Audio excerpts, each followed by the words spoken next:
Hey YouTube, it's Echo Bear, and today I wanted to do a little bit of a vlog thing with my channel because I realized after talking with my super good friend SK Jinx that I had never really explained why I chose to review apps as my little YouTube niche, I guess. And I figured it would be a fun thing to talk about, so let's do that today! Yay!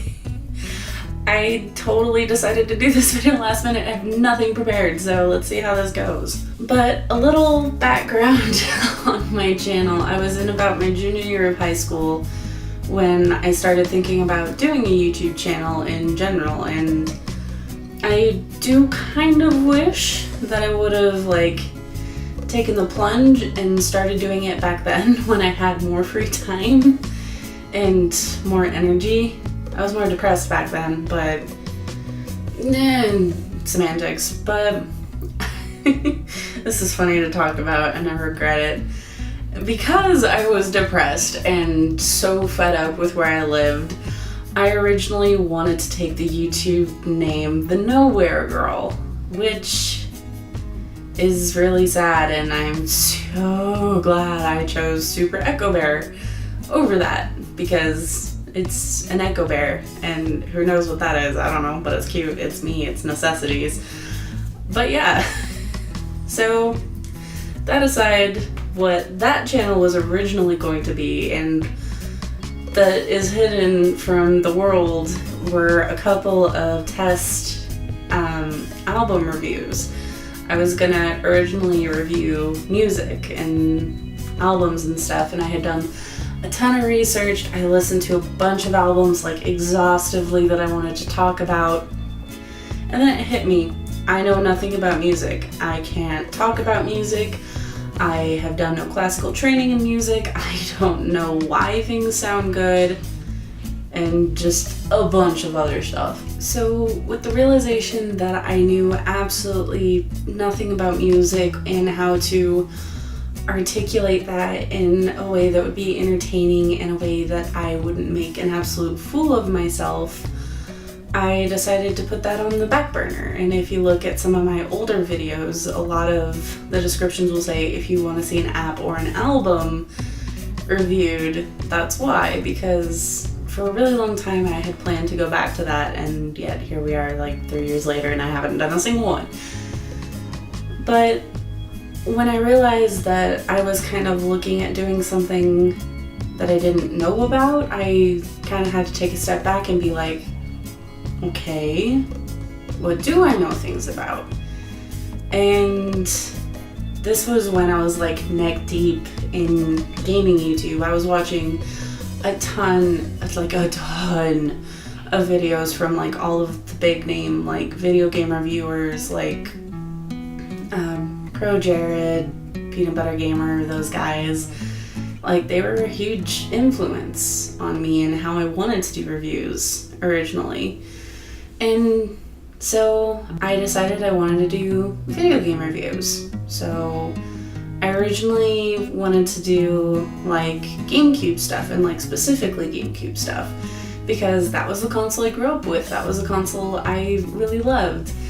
And then I realized I have no way of capturing any footage from a GameCube. I don't know how to do that, and I didn't know what an Elgato was, I didn't know what a capture card was, I didn't know how to set up any of that. All I had was my Mac, my dying computer at that point, and I couldn't do any of that on it.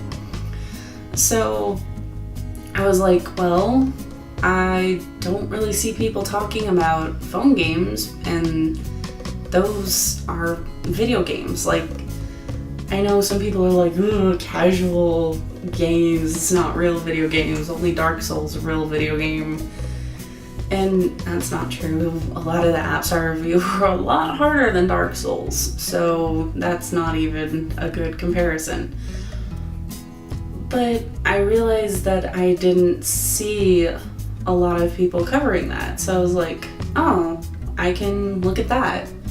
I can talk about that. I know things about video games. I know what I like about apps. So I did my first review. And I was hopelessly just, it's so bad. I have that video hidden now because I'm ashamed of it, but I decided to fill the 10-minute mark because I didn't know how to, I still didn't know how to articulate my thoughts about video games yet, that reviewing 3 apps in one video would be a good idea, like rapid fire.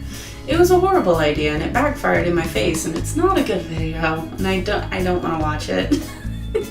I'm pretty sure it'd be pretty painful to watch, and when I hit like 500 subs I'll go back and watch it or something. But I did that, and then my life got messy and I went 6 months without posting another video. And then I decided to just knuckle down and start doing videos every day of the week, every weekday. Originally I was doing 5 videos a week, which I don't know how I survived through that. I didn't survive through that. I had to take a huge 3-month break from that as well.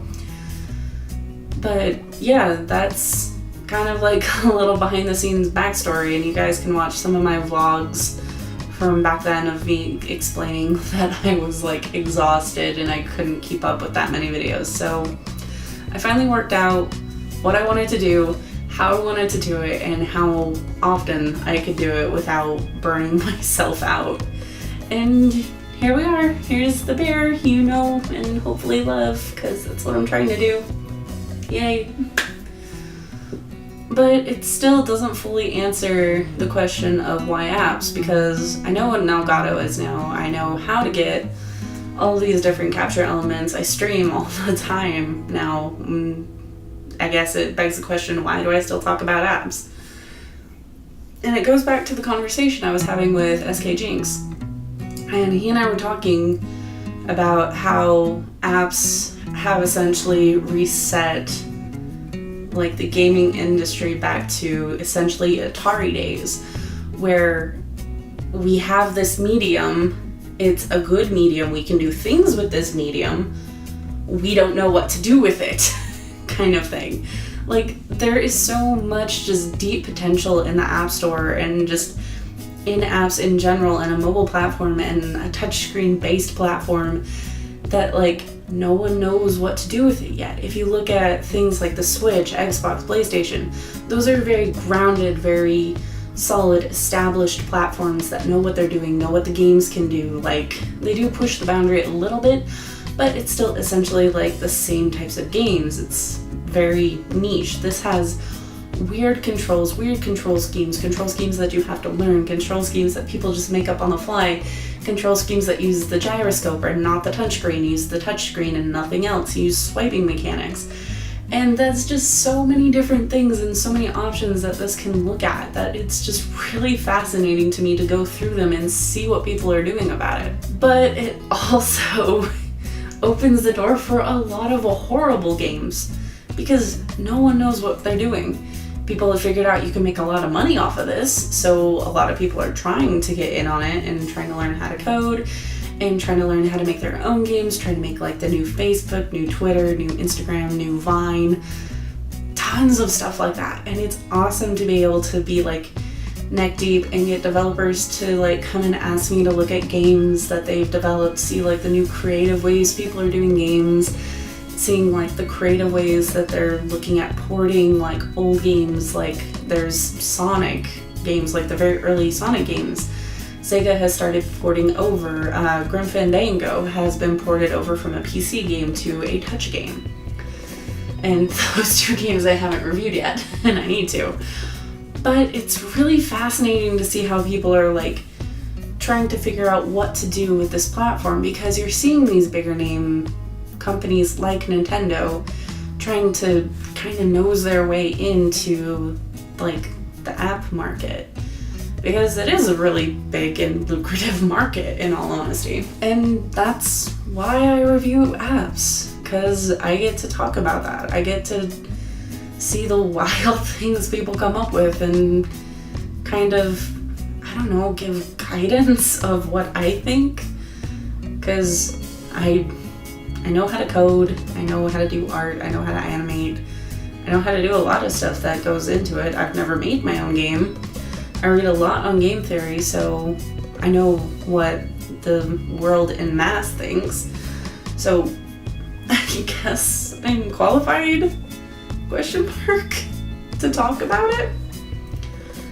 But over like 360 videos at this point, I've talked about apps and nothing but it, and have also shown you guys me being a dingus and playing indie games on Twitch.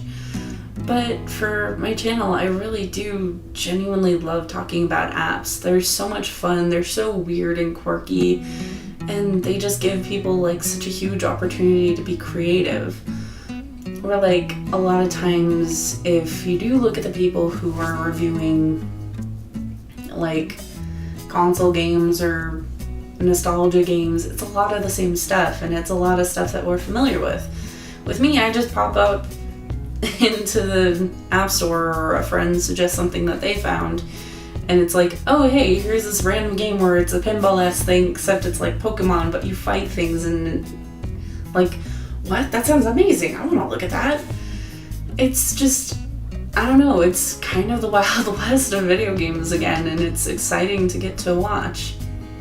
And I know it's weird hearing somebody be all mushy about apps on their phone, but I am. It's a fun niche. It's my niche at this point. I love talking about them, and it's fun.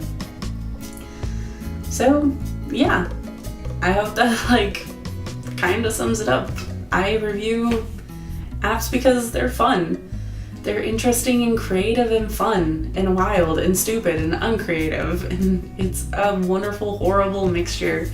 And it's so fun to talk about them and be able to see your guys' reactions to them being like, oh my god, that really is a horrible game, or oh my god, this is now my favorite game. It's like the best thing ever.